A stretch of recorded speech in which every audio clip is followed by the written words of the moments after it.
That Cheaper by the Dozen trailer came out. I can't click on it because Zach Braff looks so fucking ridiculously out of place. I don't think I can watch it as much as I love his podcast. Yeah. His fucking hair, he's just got that director look with the scarves in his hair. I even seen a clip of him on Jeopardy. No, the one with Family Feud. They do yeah, with Steve Harvey.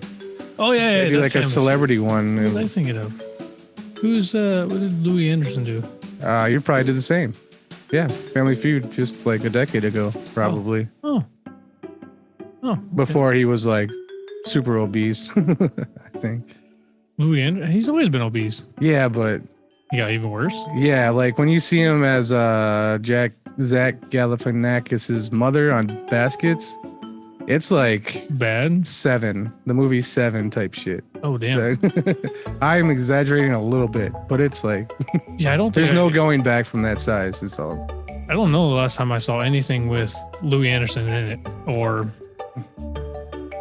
even seen him. Like I don't know. Yeah, it was that show Baskets. That's about it. Yeah, for me personally. I did see the cover of that where he's dressed in and women like a wig and everything. Is disturbing, but like I said, appropriate. Give it like 10 minutes of give it one scene, and you're like, "Yep, that was the right choice."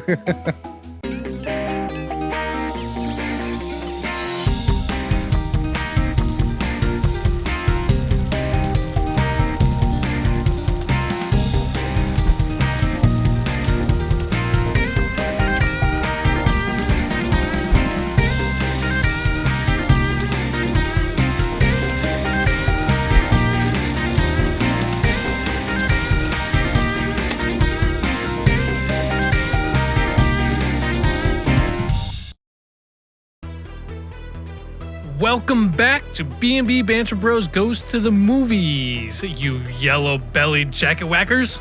I am Timothy Bennett, the Jack Whackers champ of tonight's episode, and with me is Jack Whacker number 2. Yeehaw! Okay. Is that a bunch of cowboy stuff? What's a Jack Whacker, belly whacker? I don't know. Well, I want somebody who whacks off in jackets, I guess.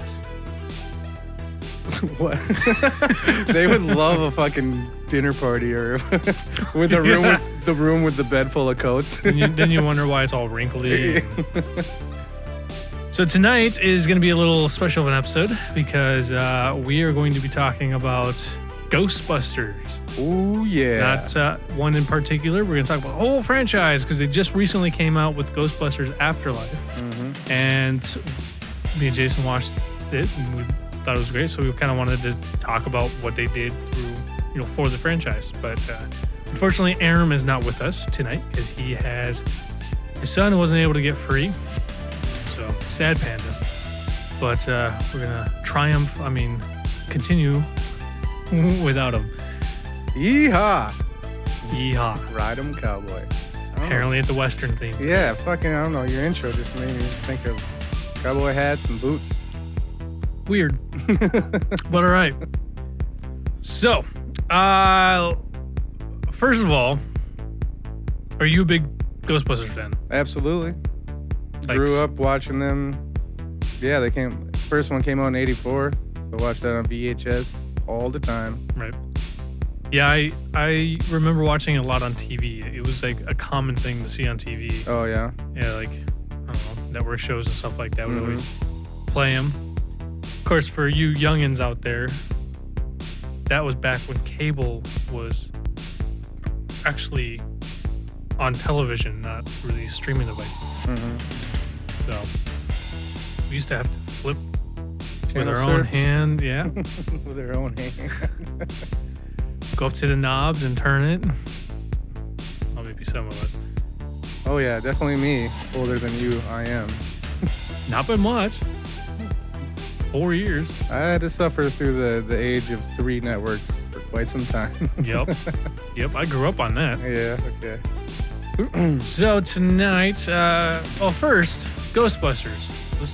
You said it was 1984, right? Yeah. So Ghostbusters 1 was 1984. That was quite a while ago. Ghostbusters 2 is what? 89. 89. And this new one that came out, Ghostbusters Afterlife, came out in 2021. Yep. Did it come out? When did did it come out like a couple months ago? Or was it out that farther than that? Was it literally 2021? Oh, yeah, towards the end of it. Okay, like I don't December know or the month, something? but yeah, it must have been Okay. towards the end. I guess I don't Oh, recall. it might have been Christmas time or December. Yeah, okay. That makes sense. Yeah. I know that one of the issues is that COVID postponed. Yeah. It was meant coming to come out. out in 2020. Yep. So this movie was probably made about 3 years ago. Mm-hmm. Yeah. But it recently came out. So that's a drastic period of having. Well, they quickly bring up the 2016, right? They came out with the Ghostbusters revamped. They tried to reboot it. I don't know what it is because I have not seen it. It's terrible. It's god awful. Have you seen it? Unfortunately, Okay. it's god awful. Okay. There's literally nothing about And it. it has nothing to do with it being an all-woman cast. It's just, No, from what I hear, it's just poorly written, it's terrible. terrible jokes. It didn't take it serious. No, Itself serious. And that's why a lot of the people I follow on the web or internet or whatever that love Ghostbusters as much as they fucking hate it because it didn't do it. They didn't pay it enough homage or give it the original enough props. Hence why we're here praising Afterlife because Yes. that's what the fuck it did. yes. And that's the problem with the other. It was 2016 or something? I think it was 2016. Yep. It fell flat. It entirely fell flat. Like you said, the jokes weren't there. It was too forced. It was a shitty story. And I'm sure I'd click on it, but it's yet to pop up on any kind of streaming thing. And I'm sure that's for a good reason. Like, no one's going to watch it or some shit. I don't know how the streaming people choose their movies, but it's yet to be on Netflix or Hulu or HBO or Cinemax or Showtime or anything like Yeah, that. So, it's probably for the best. yeah. That movie can just be forgotten. Because I would click on it in that regard, but it's yet to be the case. Yeah, and it absolutely has nothing to do with being an all-female Yeah. cast. Unfortunately, the issue I do have with the fact that it was an all-female cast is that there's at least 2 actresses in there that are pretty well known. That Christina Wiig? Christina Wiig, and Melissa. Oh, yeah. McCarthy, yeah, and they could have done something better. Yeah, it's just Yeah. the writing. Yeah. Yep. That and Chris Hemsworth was in it. Yeah. And, Doesn't he play like a doofus? he plays Like an idiot. Oh, okay. Like Even just blatant idiot. isn't he like a coffee getter or something? Yep. A He go- a tries to gopher? play who's it? Annie Potts' character, the secretary. Oh, Janine? Yeah, Janine. Oh, Yep. okay. Yeah. So they basically Chris Hemsworth was Oh, gotcha. playing her, but he was an idiot. He was just there to be pretty. Well, that's stupid. Janine was pretty badass. She was taking no fucking shit. Yeah, she was good. Yeah, she was badass. damn good. So, but yeah, we're not gonna talk about that one. That one Yep. doesn't exist. Yeah. We're not gonna fucking. And it's really not Degrade part of it. We're ourselves. talking about the franchise. We are and- talking about the franchise, the Ghostbusters franchise. Yep. Mhm. Now, what makes this movie, this newer one, so interesting right away is the director. Yeah, the son of the original director. Yes. Jason. Jason Reitman. man. Yeah, Reitman. Yep. Reitman. And the father was Ivan Reitman. Yep. Ivan Reitman did Stripes. Yep. He did something else with Bill Murray. I feel like they got to be friends, or at least Oh, yeah. they've got to. Dan Aykroyd took his script to Ivan Reitman because they're friends, and he had success with Stripes, so he could get this movie into a big studio, and he could not only make the movie but sell it as well. Yeah, the crazy thing is that dude's he's still making movies. Who? Jason? No, Ivan. Isn't he passed away? Well, he might. No, I don't think so. Pretty sure he passed. Did he? Oh yeah, he did. 2020. Oh, he recently, February Yeah. 12th, 2022. So Holy like, shit. What? yeah, That's like 2 days ago. yep. That's what IMDb says right here. It says that he died February 12th, 2022. Hmm. So He has stuff that's hasn't come out yet. That's on. Okay. But his last film that I guess Yeah, I'm came out was curious. Draft Day. But he did No Strings Attached. He did My nice. Super Ex-Girlfriend. I like that. He did Evolution. I like love that. Evolution. I didn't know that. Yep. I like all three of them movies. Father's Day. It's Robin Williams and Billy Crystal. Oh, okay. Junior. Is that the Arnold Kindergarten? Schwarzenegger? Yep. Kindergarten Cop. Oh, no shit. Twins. Yeah. dude's a Stripes. silly Meatballs. Meatballs, that was the one. Cannibal Girls. He did Cannibal Girls. Now, in the Ghostbusters movie, I think it's the second one, you actually see a bunch of people running out of the theater, and it's Cannibal Girls. Oh, really? Yep, Cannibal Girls is the film that people are running out of. So that makes that makes some sense. Nice. But yeah, so the reason why this film Afterlife was so interesting right away was it's the son of the one who did the original two, and how do you feel about it? How do you think he did? He did excellent, but because he cared so much and then he took it very serious to get it right, and you can tell. How did he? Do you feel like he was taking his own? I don't know, like taking the Ghostbusters and kind of making his own thing, like doing his own thing, or do you think he was trying to basically make it like the original? How do you feel? He was. I swear, it seems like he was like, what the continuation, like that story with Harold Ramis's Egon's character. What they did with that, he just like, what would happen in this scenario? Yeah. If this guy had all the answers, no one believed him, thought he was crazy, he had to run away to the middle of nowhere, to the source of the problem, and then take on that by himself, but still a whole town of non-believers, and he just was on his own. And then his family, he had to desert them. They had to... so it's kind of like he wasn't copying the first one. And he wasn't doing his own thing. He was just serious, like, in that world, what would happen 30 years later under these circumstances. Okay. And that's why I like it so much. I think I kind of agree with you. He wasn't trying to copy his dad.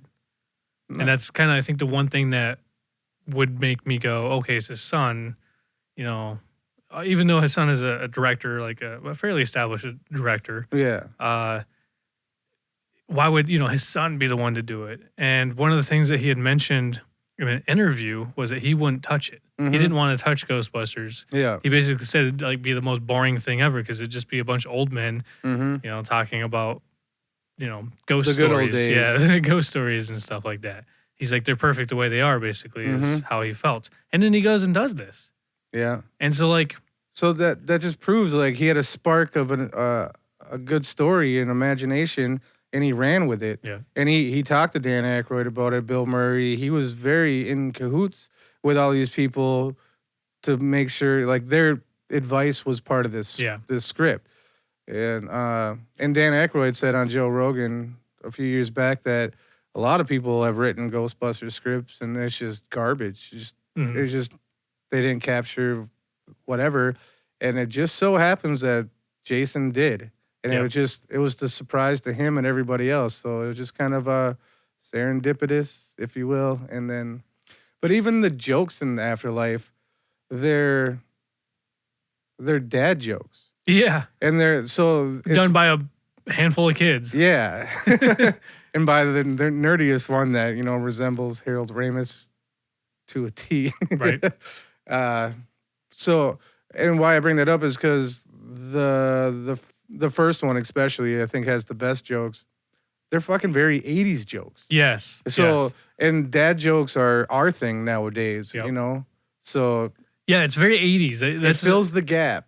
Absolutely. That's a good way of pointing it out is it fit the time, like the jokes, the scene, everything that they were doing, because it was even kind of a little sexist. Oh, it was absolutely. a little I wouldn't say border like racist by any means. I don't think they pulled the race card, but it was like No. a little sexist. It's a little controversial in areas. Yeah, Bill Murray's a little pushy, flirtatious. Today would be called a womanizer. Yep. Well, he even mentions it and when he goes to was it Dana? Yeah. Dana's apartment. He's Yeah. like, oh, and just walk out and she may just call me a creep, an idiot, or whatever. It's like, yeah. But yeah, it fit the times. So it's just not. It's just he didn't do his own thing. He didn't try to copy. He just modernized. I don't know. Yeah, He it just made it more modern. It was a continuation of Yeah. today. Like, and that's Mhm. that's something I agree. Like this with the whole podcast character. Yeah, absolutely. This was of a today. Mm-hmm. And it worked perfect having a continuation 30 years later as a continuation of today. If this was done 10 years ago, I don't know if it would have worked. Even 15 years ago, even 5 years ago, it might Right. have not even worked. But whatever it is, this film just nailed it for right now, Mm-hmm. right at this moment, like for when it came out. And I think that's where Jason added his thing. It wasn't a copy. It wasn't him trying to do something Yeah. better or outdo the That's what originals. I'm saying. He He was just modernized he was it. yeah. very careful and took it very serious, and you could tell he loved the original and didn't want to fuck this up. And, Do you think his dad kind of pushed him into it? fuck. There was an interview with the both of them, and it seemed like his dad didn't push him into it, and Jason was kind of like scared to show him what he was working on or something like that. Because I think he wrote and directed it, or Jason? yeah. Possibly. Well, let me look up. But I don't know. I feel like Ivan wasn't as involved as one would think. Yep. So Jason directed it, and he was a part of the writer. It looked like a handful of people helped write it, but So I think including Dan Aykroyd and Harold Ramis. So I think it's taking the concept. Gil Kennan was probably the new writer. Mm-hmm. But yeah, the interview just seemed like Ivan was just kind of out of the loop, or just let him do his own thing, not to stifle or interrupt the process. Do you think that was the smart move? Do you think that was good? Or do you think It's hard to say, yeah, but without really knowing about the directors themselves, their relationship, or knowing really personally who they are? But as a creator, that's you don't really want to dip your toe into something if it's unnecessary. if it's not yours, kind of thing? If it's not yours, just like, and you trust that person as a creator, or you respect them, you just kind of step aside, and if they ask for help, they ask for help. But it looked like he went to the right people. He didn't go to his dad asking for help. He went to Dan Aykroyd. He went to Bill Murray. He went to the people who mattered about this film, who made the film what it is. Because the director just directed. Obviously he has a big say of creativity, but he went to the people who made the characters come to life. And Dan Aykroyd was a primary writer, him and Harold. So why wouldn't you go to the other writer who wrote the other ones? And that's awesome that he thought it was great.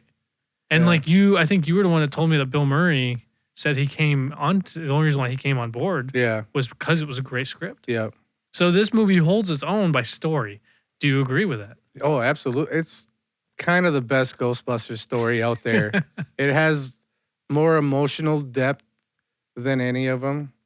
I think you said Agreed. The quirkiness is fun and everything in the first one, and especially the second one, but it lacks something here and there with the story. And they had to put the whole city of New York in danger. Yeah. To make that conflict.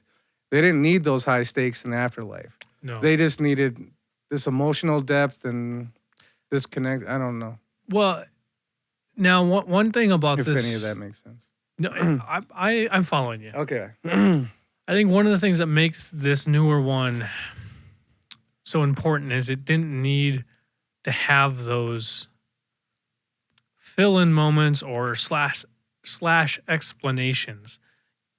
They basically tell you what the story is giving you an explanation. Unlike, why is this happening? And then the originals, they kind of had to explain why this is happening. Yeah. And then that was it. And then they moved on to it just happening. Mm-hmm. You know, and that was kind of like, I feel like that's kind of like the quirkiness, but that was also the style of 80s. yeah, it was the 80s. Yeah. Even the 90s, you get a lot of that shit. Like, you don't need, it was less about showing and more about just, you can get away with just saying it and then moving on.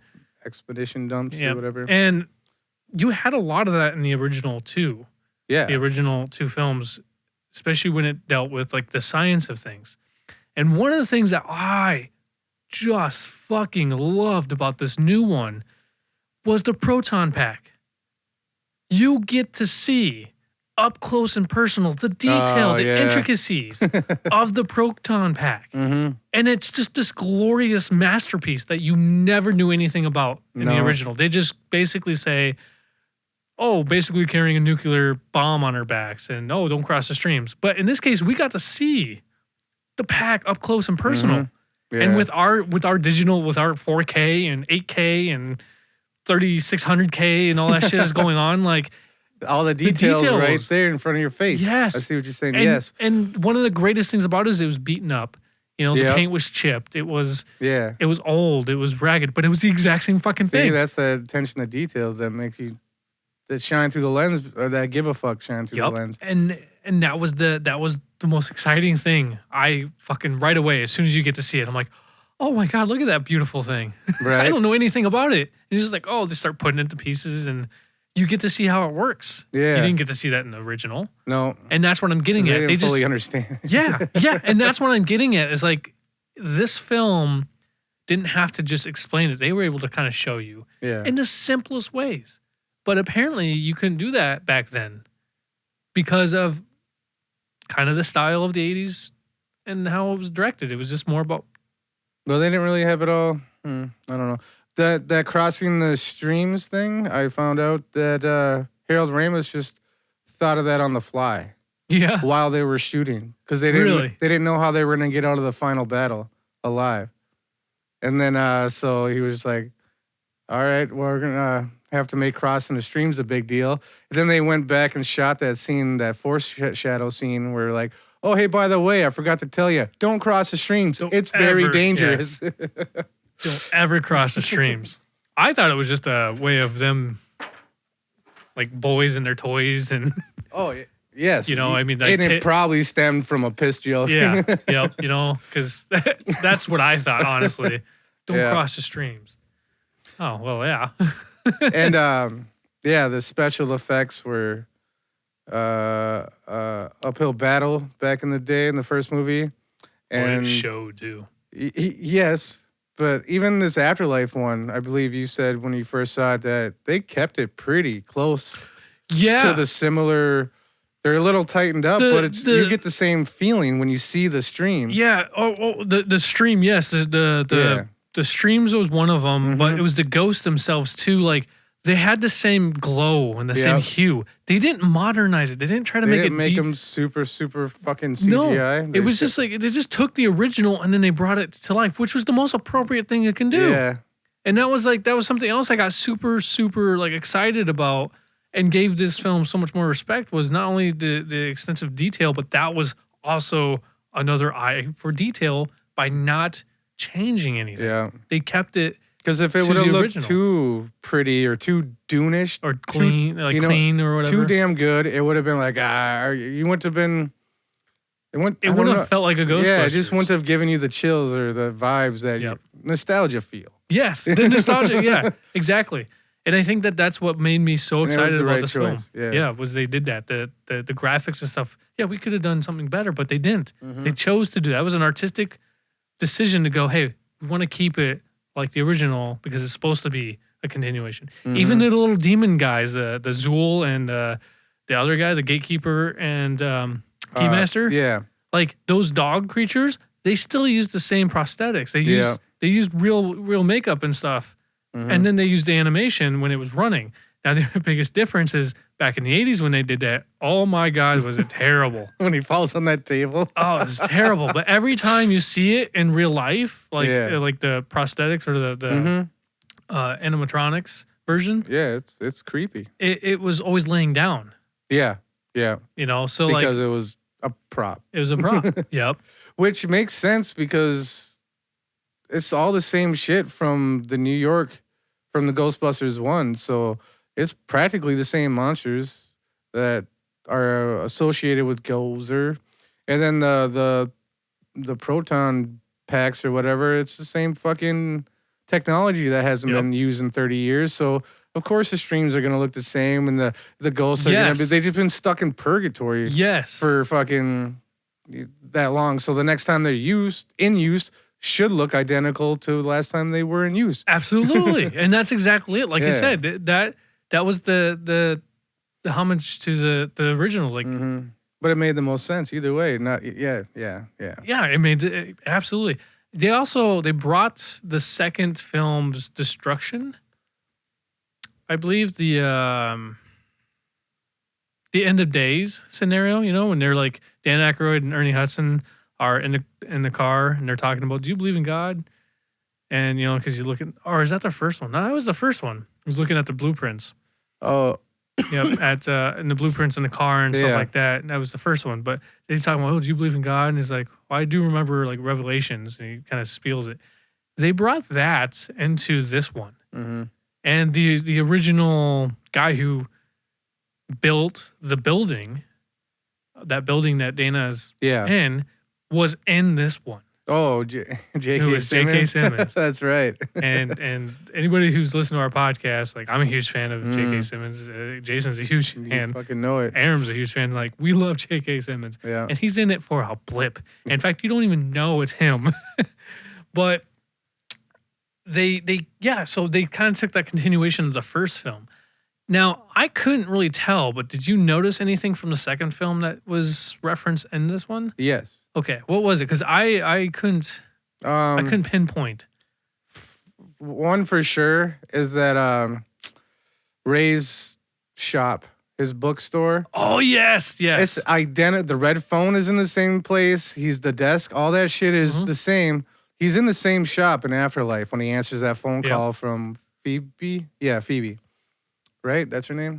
Or is that the actress name? I don't know. I think it's Phoebe. I think you're right. Okay. But anyways, when she makes that phone call and Dan Aykroyd answers, he's in that shop. That they go shop, go and talk to him one, when Dana's like, "Oh, check out what happened to my baby. Please look into it." That's the one thing for sure. And then as far as the first one, Dan Aykroyd, he's such a kiddish, nerdish, like in love with these ghost scenarios or whatever, his character. But yeah, he mentions the big blah blah blah from 1909, the big blah blah blah from 1947, the big this and that from some other year, and then in Afterlife you see the years written in the thing. Yeah. And those are kind of fucking. That's kind of what I was going at with that timeline and that catacomb thing. You get the timelines of the big events. Yeah. And the whole earthquake thing, and that's where I was giving that Revelations. You know, earthquakes will come and then the dead will rise. They use that. Now, how did you feel about the way that they showed that in Afterlife? Yeah, the fucking trap that Egon had set, because it seemed like the ghosts were right. My mind was blown on. The ghosts were trying to come out like every day. Yep. But he had a fucking defense mechanism, and that's what the earthquakes were shutting that shit down. And then as soon as that got fucked with, that's when everything went to shit. Yep. I thought that was I was just like, wow, that's fucking awesome. This guy was up to so much shit and no one believed him. He was just this old crazy guy. Even Dirt. They kept calling him the Dirt guy or Dirt Farm. Dirt Farmer. And because it was just dirt on the side of the wall. Nobody fucking understood. And then it finally made sense. All the traps? Yeah, I was like, motherfucker. And that's kind of cool about this movie as well, because the mother character, she was like, hey, I don't... Janine steps into the house in the beginning of the movie. She's like, hey, I'm sorry for your loss. And the mother says, hey, you knew him more than... If you were friends with him, you knew him more than me. So I'm sorry for your loss. Like, she gave no fucks. Yeah. In the beginning of the movie. The more she learned or stuff like that, as long as... Same as we did as the audience. Because they paint him to be a piece of shit. Yeah. Throughout the whole movie. And then they give you... And then we all learned that he was saving the fucking world every day. Saving the world on his own. Yep. in seclusion. With not enough power to get it done. Nope. And then it all clicks at the end, and then we get that fucking badass emotional ending Yeah. that was timed perfectly. So in the first one, 1984, Ghostbusters 1, what was the premise? What was the main event in that first one? The main event? Yeah, like what was the whole purpose of the first one? Like what was the whole concept of the first one?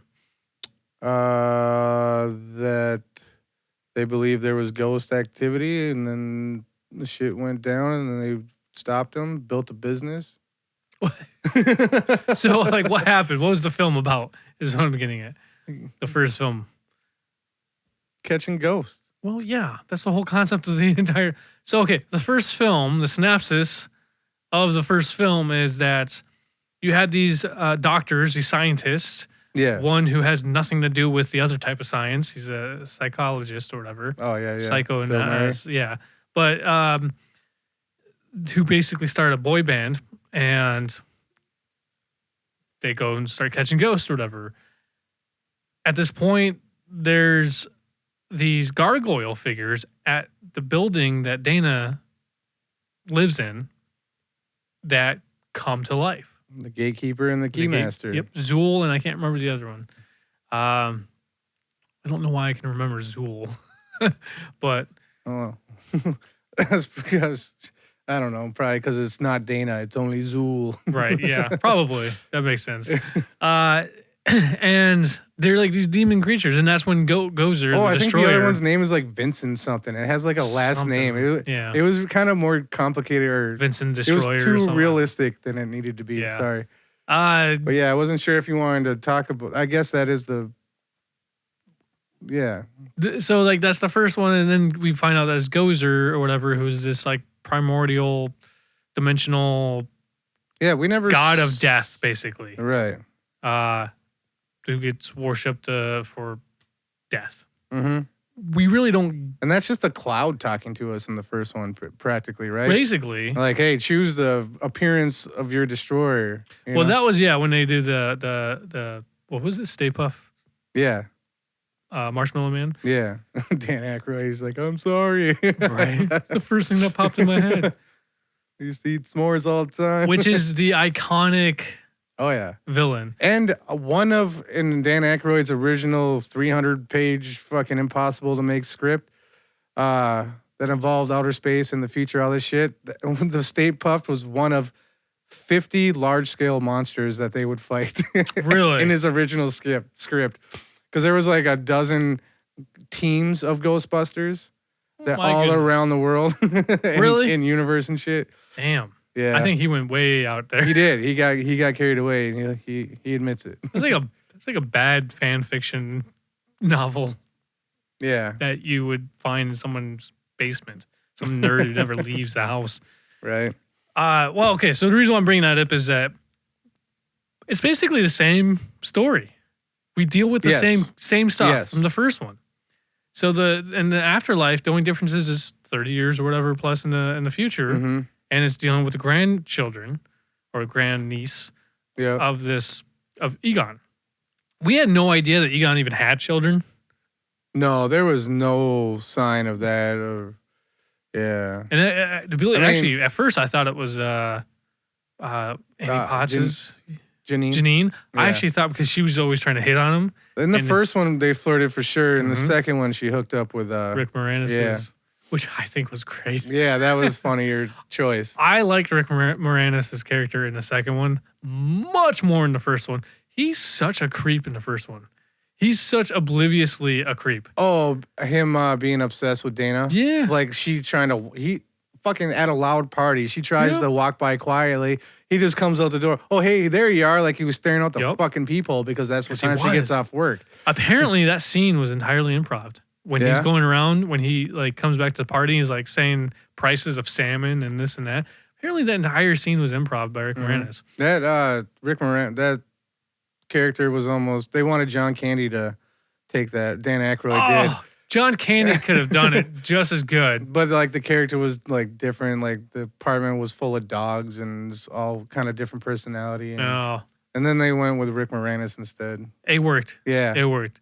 I don't think, other than Spaceballs and Honey, I Shrunk the Kid, I don't think I would have known anything Right. else of Rick Moranis other than Ghostbusters. So the 3 films of my childhood years that I know of Rick Moranis for.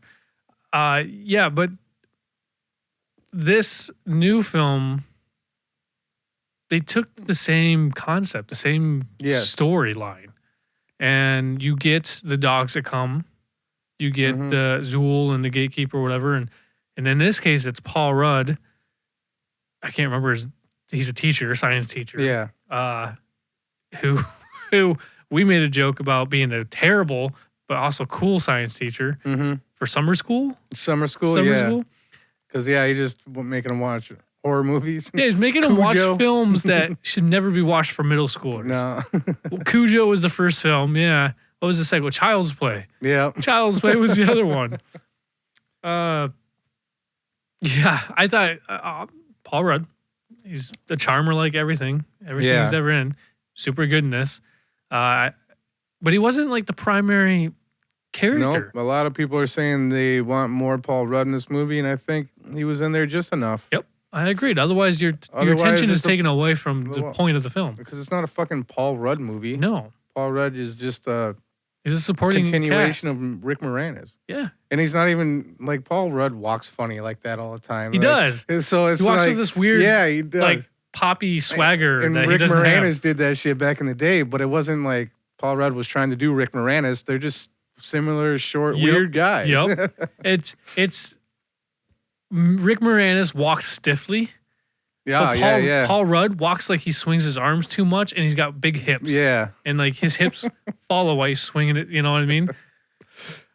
Shit. But yeah, so the Paul Rudd character is basically Rick Moranis, and that's exactly what happens. Is the Zool character takes over the mom, and then he's now the keymaster. Yeah. So it's the same shit that happened, and this one was Dana, and the original was Dana and Rick Moranis' character. And this one is Paul Rudd and the mother's character. And which I'm okay with. Yeah. Even though these endings this is the first one and Afterlife are similar endings, meaning the villains are the same. But it seemed like the first one, it was an accidental, we got ourselves in too deep. How did we get out alive? An accidental defeat. Nothing permanent. But Afterlife seemed like they did it. This is never going to happen again because they finally found the solution. Yeah. So that's why I'm like, fuck yeah, this makes sense. Yep. For it to come back because it was just a temporary defeat back then. Yeah. Exactly. Like, that's why this worked. Yeah. That's why this worked. Like, you couldn't have done it for the second film. Bringing back I can't remember the Conqueror guy or whatever, the Warlock guy. Vigo. Yeah, Vigo the Carthian. Whatever. All the ooze, the pink ooze. The slime. Yeah, the slime. There it is. I really like the. So this is the thing about the first film and the second film. The first film was good. It was the Ghostbusters. Like, you got everything. But I also liked the second film, even though it didn't do as well. Like, I think Rotten Tomato gives like the first film like a 70-some or 80-something%. The second film was like a 53%. Yeah. And then they gave this newer one a sad 60-something%. The newest? Yeah. Oh. I don't know. People That's just surprising me. You guys suck out there. That's all I gotta say. Fuck you. But I like the second one as well. It has. Sorry, if you're finishing a thought. Go for it. I like the second. I understand. The music's not as good. No. They do more hip hop shit. That's not. It just doesn't fit the vibe. 80s hip hop. Yeah, and that are writing songs about Vigo and the Ghostbusters. It's not even a song written for the movie, and those are always. They're terrible. Terrible, and they try that quite a bit in the fucking 80s with Ninja Turtles and shit like that. And then the jokes are definitely not as funny in the second one. They're not. They miss, and they just try to go like joking that Egon sleeps with the slime or has sex with the slime. This weird like leap. They're trying to go for this shock value that's just like, what? No, we're not here for that. Like, in fairness, I actually thought that scene was all right because it was like, oh, tell me you're not snuggling with it at night. And he looks at Dan Aykroyd, he's like, I'm not. Yep. And they just look at He's like, anyway, But there are it's like, some. oh, really? Because it makes sense. They're trying to. It was all about the positive. Because the whole point about that slime was it was feeding off of negative energy. Yeah. So they were trying to positize it Yeah. by basically coddling it and telling it it's a good puppy. Yeah. So here's a participation trophy. Go out there and be a vegan. I don't know. Yeah, But I agree with you. I agree 100% of what you're saying. I have nothing. I thoroughly but enjoy I still it. enjoyed it. Yeah. And why though? Why do we enjoy the second one just as much? Like it's weird. Being in that world, probably, you know us. But here's one thing that pisses me off.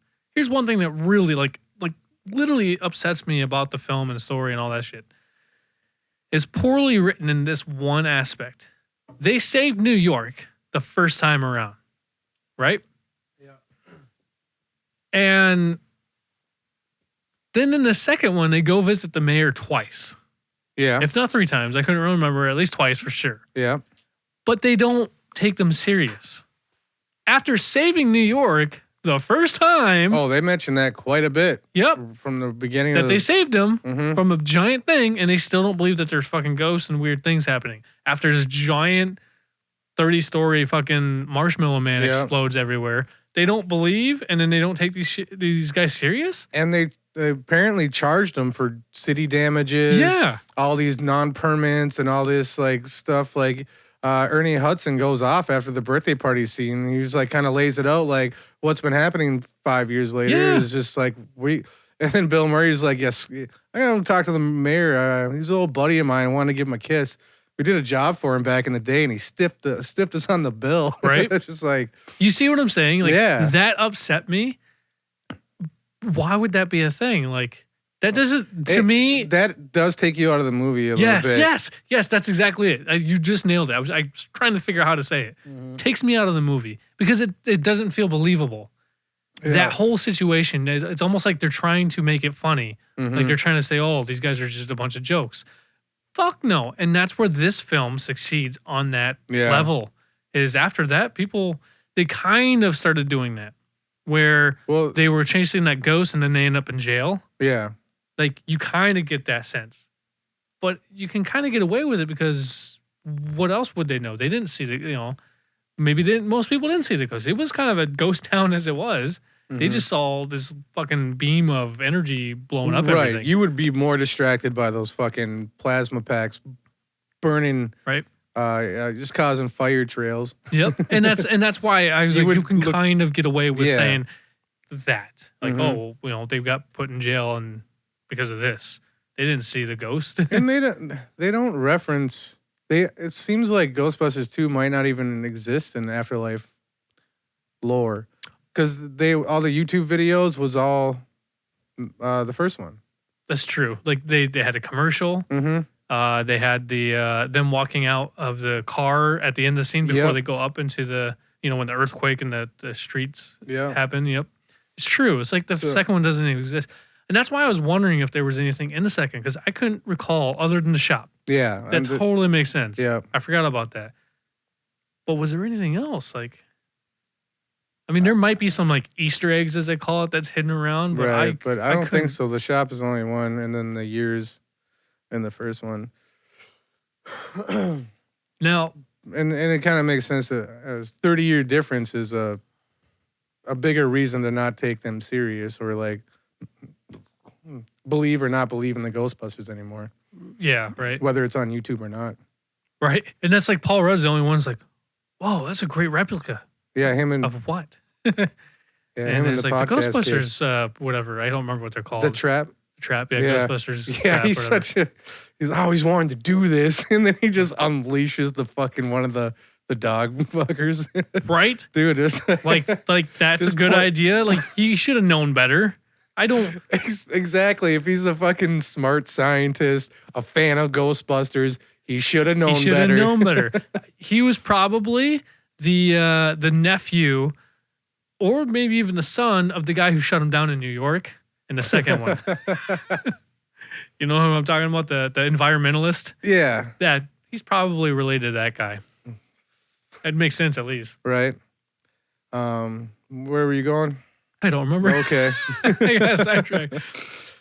Yeah. So like the story that they use in this is the same. They bring back Gozer, mhm. the destroyer, or whatever. Now, this is why this film should have been done now compared to in the 80s. And I'm glad that they did this because the graphics were superb and it was so believable. Like the whole scene, the whole setup of that whole pyramid thing in the back, the mist, the outfit, Mhm. uh, realizing that they're crystals on like it's like a crystal outfit Yeah. instead of these weird little bumps or bubbles that were in the original. Like you couldn't even tell. You couldn't tell because the quality was so No. bad. And now you see the detail, and it was just fucking great. Mhm. But it didn't take away from what they were doing.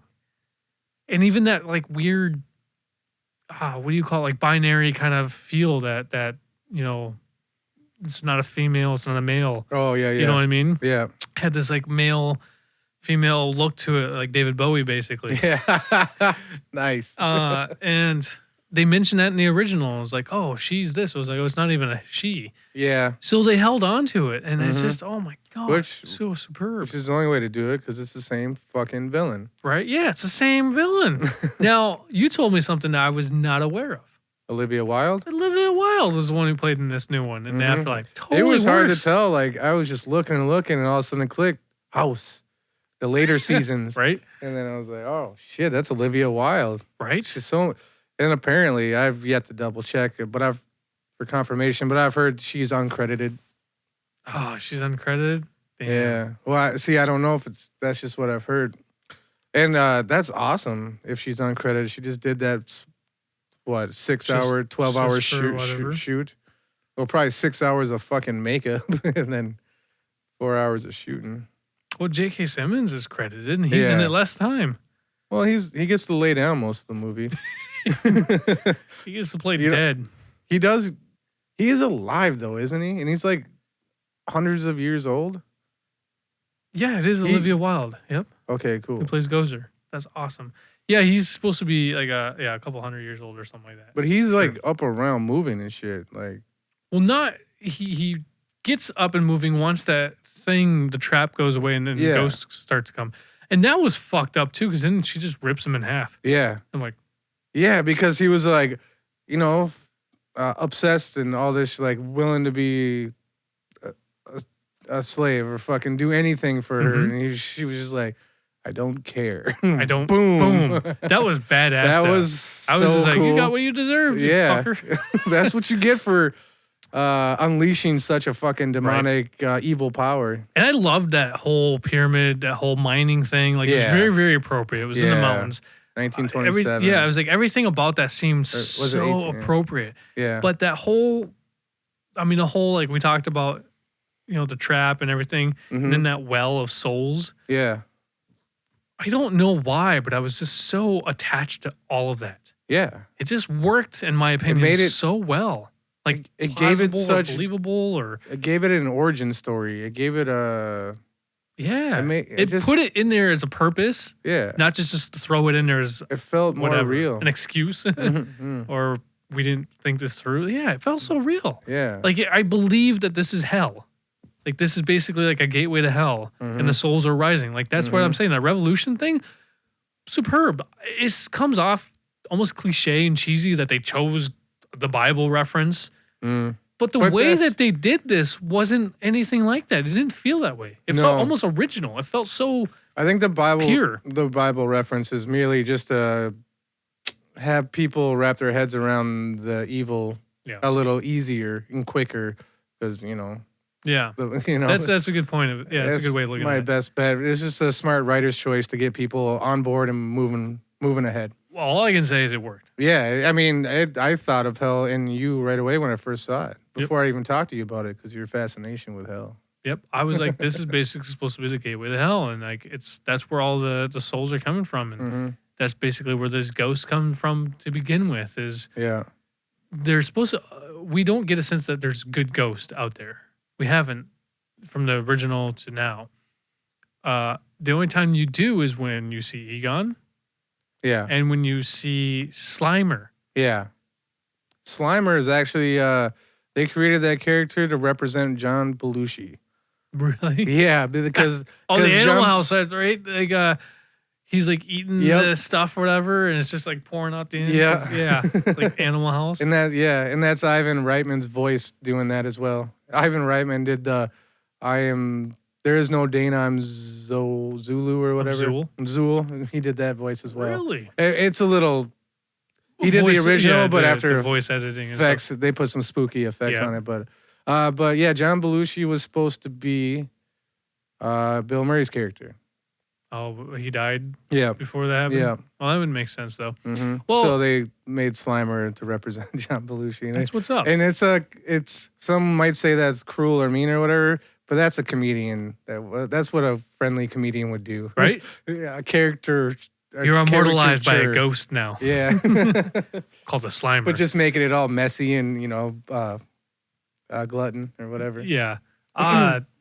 I was going to mention something about that, too. And Oh, sorry. Nope. You don't see nice ghosts or something like that. You were saying. Yeah, we basically get the idea that ghosts are just evil. Yeah. Inherently evil. And so that's why when you see this pit with the souls trying to rise up and reach out and stuff, that was my first thought. I was like, oh, this is hell. This Yeah. is supposed to be hell. And it just worked. I don't know. I accepted it. And it also would kind of make sense, like if Egon is there, even though he's good, say he's a good enough guy that he'd go to fucking, heaven or whatever is the case. So I don't know, just everything about this film just worked. Yeah. Did I caught on to it today? Like when Egon dies in that chair, he drops the thing. Yep, the PKE, Okay. Yeah. psychiatric reader or something. psychokinetic energy meter. Okay. And it falls underneath the chair, Mhm. and then all of a sudden it goes off, and it's reading Egon as a ghost. Yep. It's kind of pretty quick, but I was just like, that's a nice touch. So I don't know if like he goes to heaven or anything. Is he like Just a stuck ghost. there until the job is done? Maybe. I guess because of that's the ending, right? Yeah, the ending was So I something. wonder if he somehow, I don't know, It was like a thought that through. purgatory kind of. That's Yeah. interesting. Yeah. I mean, Because I don't know. obviously she finds the PK reader, and then they play chess. They find the not secret basement, but the basement lair. of toys. yeah. Now, how do you feel about that? The way that they brought that to life about Egon's presence. It gave me chills. It was cute. It was smart. It was with the whole lamp thing. Mm-hmm. It was fucking. They even had a joke in there, which Yes. with no dialogue was- whatsoever. Oh, wait, no, I had. Some, Well, she's like, talked, but the lamp showing yeah. the What was things the on the joke wall. too? It was like, how'd you even come up with this? It Mhm. just shines to the wall of like Fucking- 6 different doctorates. At least. Yeah. And he's like, oh, I get it. You're a genius. Yeah. Yeah, that was a great joke. Yeah. Yep. How'd you even build this? Yeah. Yep. And then even further, when the daughter his daughter finds the basement, and then she sees all the pictures and stuff and the lamp. Same thing, deeper connection, more of a, oh my God, I didn't know type of thing. You were really saving the world, and you had to make this sacrifice to do such. Yeah, it said you so saw much. that you saw that one coming. It was the cliche. It was appropriate trope. But yeah, it gave a little bit more of a purpose, and it also helped with her character not being such a bitch. Because out of everybody in this entire movie, I did not like her. I did not like I the mom. didn't like her at first either, I get why she made the choices she did as an actress. Because she's like evicted, she has no money, no job. She fucking was left to fend for herself by her father. All this fucking whatever. So she has this nothing to lose attitude. But she has 2 children. And what happened to her, their father? Did they ever say if he passed or ran off or something like that? Don't. It's probably like a small line of dialogue. It was at a diner when they're on their date. Paul Rudd asks, "Is like, is there a Mister? Or what happened to her father?" And he's like, "Nope, nothing to talk about." Okay, kind of thing. All so right. I don't know. They didn't really bring it up. So the more I watched the film, this is like the 3rd time now, I grown to like her or understand her more because she has this nothing left to lose attitude. And Except for her children. Yeah, but they're smarter than her. One of them is. Oh, the other guy will just marry rich. I will say they are older and they are teenagers, so it is hard to really give a fuck about your teenage kids. I get that. So I don't know. I But she is fine. a bitch, and I also think they needed that her character arc change, her transition wouldn't have been that cool if she wasn't such a bitch in the beginning. Or not cool, but more I think really what impactful. it was, she was like you said, there's nothing to lose, and she was basically at this point of like, I just don't give a fuck. Yeah, hands up. Like, fuck I give up. I've tried everything. I give up. Yeah, I agree. It just still bothered me. I was so curious how she got this role. Never seen this lady before. No. And I mean, she's not a terrible actor, but her chemistry with Paul Rudd wasn't there. No. And I totally get it. Like, if Paul Rudd was talking to me, I'd flirt with him too. Right. But or I'd invite him over for dinner or whatever the fuck it was. It's like you said, it's the first thing he's like, that's Paul Rudd being charming, like everything he's ever done. Yeah, it's just true. Even when he's the bad guy, mm-hmm. he still has that charm. It's just something he is natural. He's natural at it. Yeah. Even in fucking, was it Clueless? Oh my God, I haven't seen that in forever. Yeah. Would you say you're out of all three of them? What would you be your favorite? If I'm gonna go story wise, I'm gonna go Afterlife. If I'm gonna go nostalgia, it's got to be the first one. I don't know. There's just such a huge difference in time. It really is. And I grew up, stuck with 3 networks. I was watching VHSs on repeat because that was the best thing I could put on the screen at the time, and Ghostbusters was one of them. So I've watched that movie way more times than a person should. Yeah. Just out of boredom and stuff like that. I always wanted I always wanted to dress up as one of the Ghostbusters at Halloween, but it never happened. Instead I was a Ninja Turtle and a vampire. Oh yeah. And a Viking. That's all I remember. Probably my entire 3 years of Halloween in my entire life. Yeah, I don't know what the fuck. I'm sure I dressed up as that. Of course, then you get Stranger Things, and they pulled that. Yeah, now it's... Yeah. Which was appropriate for that show. Totally was. It worked so well, but, like, those kids got to do something I didn't. Those sons of bitches. How about you? See, it's hard, but I'm not entirely sure. I really have to go with this new one. Mm-hmm. I just love this movie. I can't say it was the greatest movie out there, like, of all time by any means. It's not like that kind of love. It was just done like so fucking appropriate. Yeah. It was done the way it should be done. It was done the way that every fucking person who's trying to reboot or do this kind of continuation. It was the whole Kevin Smith route. Like, the whole, him doing He-Man. It was a continuation of He-Man. I think he's done a fucking killer job. Yeah, absolutely. But I also wasn't a big fan of it, so, like, I really don't know about the original of He-Man. So, like, this is something I'm familiar with.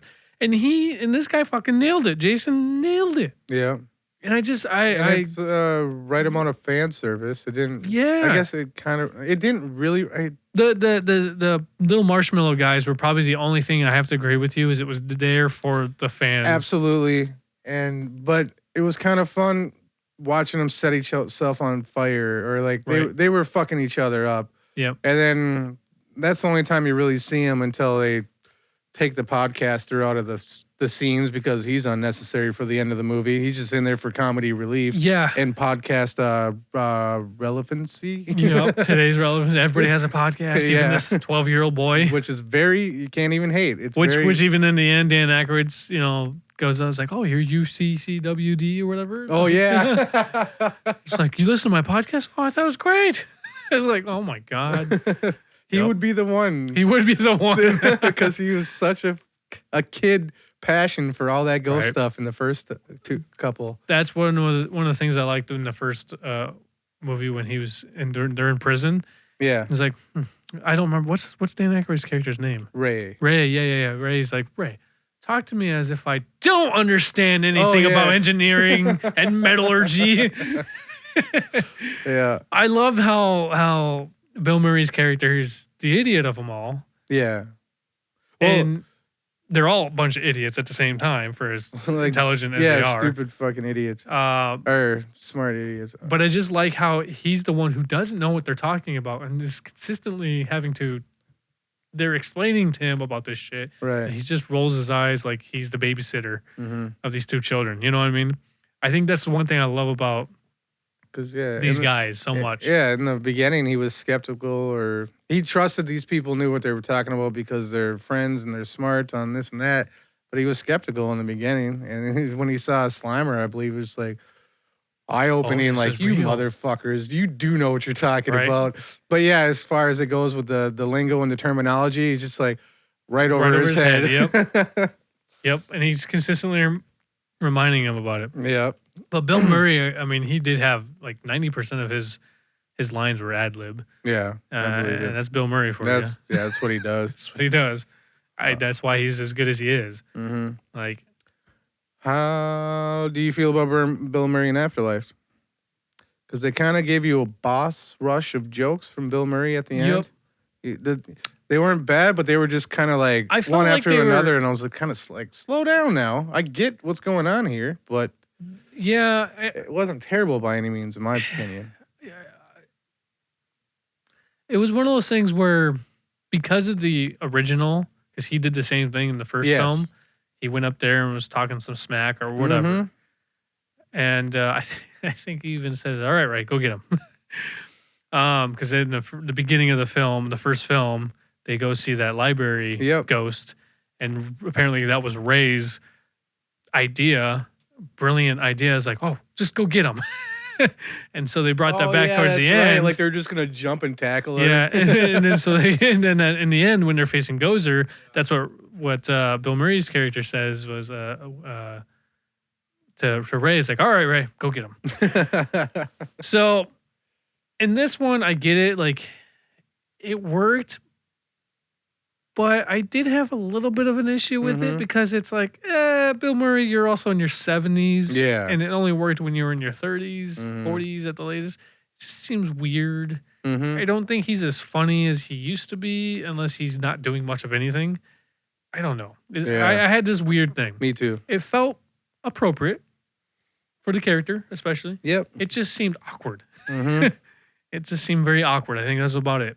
It was awkward. And it was because of the age thing, I think. Because even Dan Aykroyd was... I think if they would have slowed down the amount of jokes, just tamed them, pulled back a little bit, it would have been okay. It would have been better. Yeah. But they just fucking one after another. Yeah. That's what I mean, like boss rush of just one-liners, and it was just like, whoa. I will say that... And it's probably because of the age, too, because like, dude, you're barely standing up. Calm the fuck down. I will say Ernie Hudson, though, looks like he's aging very, very well. Don't crack, baby. I don't think I've seen that guy in fucking evidence of that. No. And I don't know, man. He's still looking fucking good. I watched Miss Congeniality the other night. Yeah? Because it's on Peacock, and I'm a fan of Sandra. He's in that movie. Is he really? Yeah. Oh, it's been such a long time. That's a year 2000 movie. I've been to that stage, though, in Texas. In really? San Antonio, the River Rio Walk. Yeah, that stage that they're doing their pageant in Texas. Yeah, I've been there. Yep. Walked up the steps. I stand there just like Sandra. Yeah, the movie's whatever. It's fine. It's not shit. It's not great, but I saw him in the movie. He's like, what up?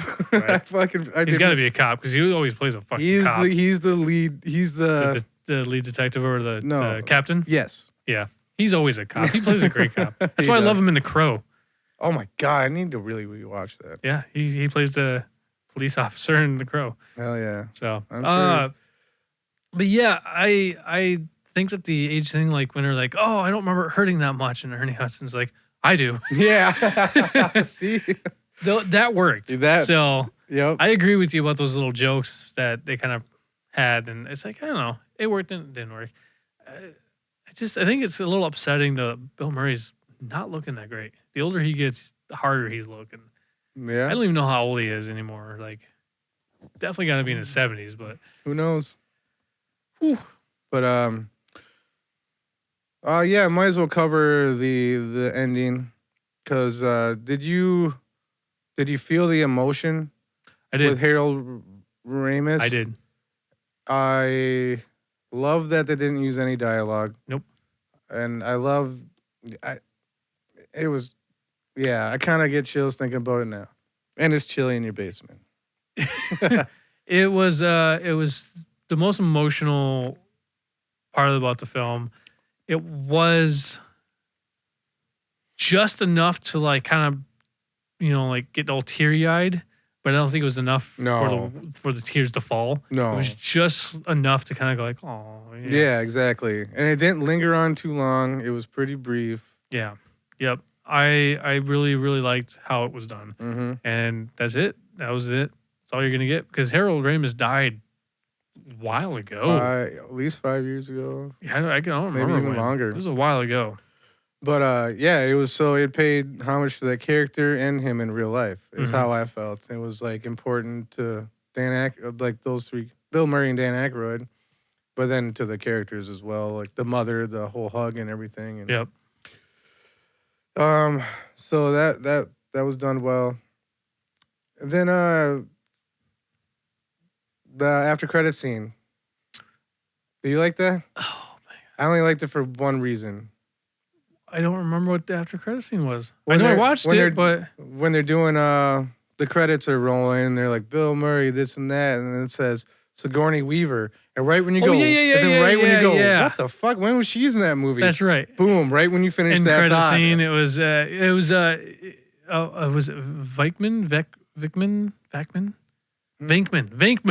Yeah. Venkman. So in the first film, his whole thing was he was doing like psychoanalysis type, like he was doing the cards. Yeah, the cards like psychochemistry, like being able to read what's behind a card without seeing it, kind of thing, whatever it is. Yeah. And he was zapping the people or the kid, just the dude, because he wanted to sleep with the girl. Yeah. And 80s humor. Yep. And then in this case, it was reversed. Yep. And it was Sigourney Weaver who played Dana in the first film. Mm-hmm. Did it to him. Yeah. So basically, it was just showing like, if you were ever questioning if these two got together, they're together and they stay together. I wonder if Oscar, the kid, is anything. I was actually, I do remember thinking that. I was like, where's their son? I was like, well, yeah, he's probably moved out of the house, has his own family. So. And then my next question is, do you want a sequel or a continue or more movies? They left it open. They did. And I think it was there's a small chance they can get it right. There might be a small chance of them doing it, yeah. It seemed very likely that they would. But I just hope that Jason is attached to it again, and we'll see what happens. Yeah. Now, I remember you telling me about this. And I don't think I need to have Dan Aykroyd or Bill Murray in any of them. No. Maybe Dan, if all, but not Bill. Ernie Hudson, of course. I'll take him in anything. But you mentioned this to me, like a lot of people were saying that the girl that plays the main girl, whatever, was Phoebe? like, Ramis. held this film together. And me and you both disagreed. She did fine, but she wasn't anything special. It's kind of a diss on like the podcast character, the Stranger's kid, or all of teenagers and Paul Rudd. Like they all did fine. They did fine, yeah. Just as fine as she did. Yeah. Like she had some fucking funny moments, like with the math, the geometry joke with the wink. That shit that's fucking hilarious. But I don't know. Yeah, I don't get the whole saving this film commentary. This is a seismic meter. It's like, oh, you're a seismologist? Yeah. You know what this is? Yeah, I'm not an idiot. Of course not. Right. I don't know. Her jokes were fucking ridiculous. But no, yeah, I agree. She wasn't anything special. I don't think she carried this film at all. It was the writing. It was just a great writing. The story, and she was just following the story. Yep. And I just, it bothers me that people say that. What the fuck are they watching?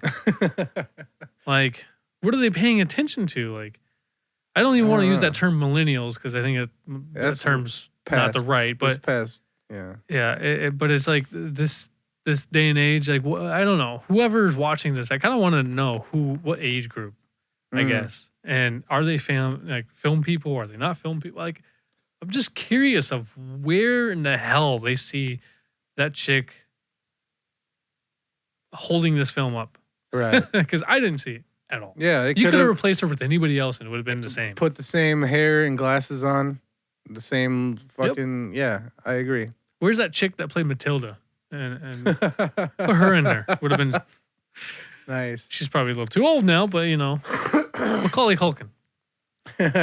Put him in a wig and be just fine. A little de-aging or deep fake. But yeah, I see your point, and I agree with it. But yeah, nothing against her, but yeah. She did fine. No. She plays the same role as in Young Sheldon. Really? Yep, she plays this genius girl who tries to be friends with Sheldon. Basically like the same thing. Yeah. Same awkward weirdness, just not the looks. Yeah, okay, and that's the thing. Like I was reading about this well before I saw the film, and it was just I was expecting a lot more. And then now you tell me that she's pretty much just doing a character she's already done for many seasons in a certain show. It's not impressive, but she's also. But she was fine. Yeah. I wouldn't say anybody else. But I don't know. I don't have a person that should have been. Much. Yeah, I just didn't. I don't agree with that. Yeah. Out of the ranking, what would you say for each film, each 3 films? How many ghosts would you give it? How many ghosts would I give the first one? Yeah. 4 out of 5. Yep. Okay. Second one, 3 out of 5. Yep.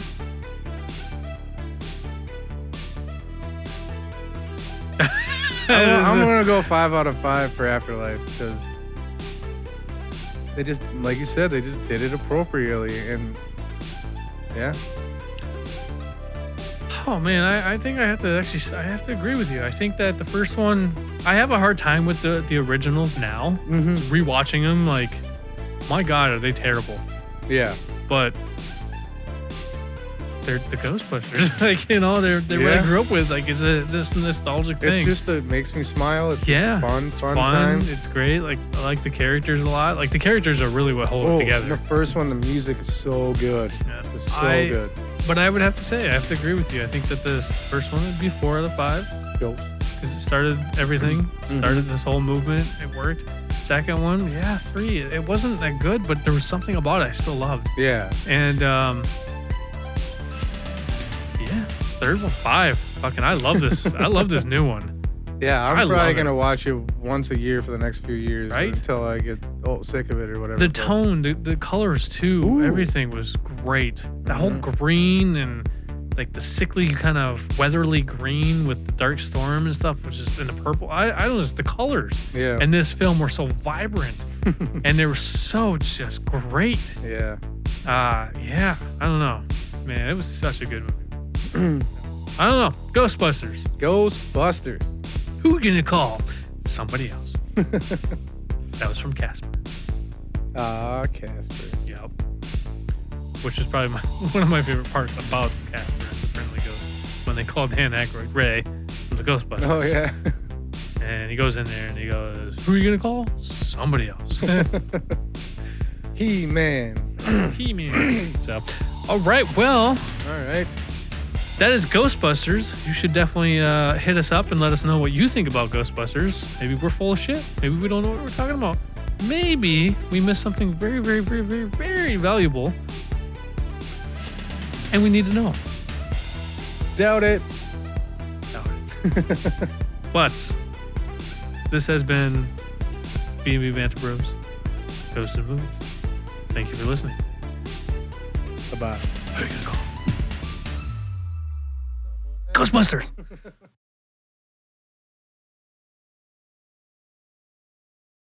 Hurt feelings make me laugh. Hey, if you enjoyed this episode, please make sure to check us out. Jason, where can we be heard? I don't know, Tim. Where can we be heard? Let me tell you where we can be heard. You can find us on all the other platforms that you would find podcasts, like iTunes and Amazon Music. All them places you find all your favorite and popular podcasts. Yeah. Spotify. That's where I listen to podcasts. And nowadays, you can rate your podcast on there. Go ahead and give us 5 stars on Spotify or any other platform you listen to your favorite podcast on. And Spotify. If you want to watch us, you can find us on YouTube. Go ahead and hit that thumbs up button. Give it a share. You got a comment. All the algorithm stuff. It helps. And if you want to comment on how bad and terrible we are doing or how ugly we look, just send us an email at bnbbanterbros@gmail.com. And that's A-N-D, you said, between the B's? A-N-D in between the B. You can also check us out on the multiple social platforms that consume everybody's life, like the YouTube, the Twitch, the Twitter, the TikTokity, and the Instagrammy, including Facebook. So please, come check us out. We'll catch you next time. Yeah.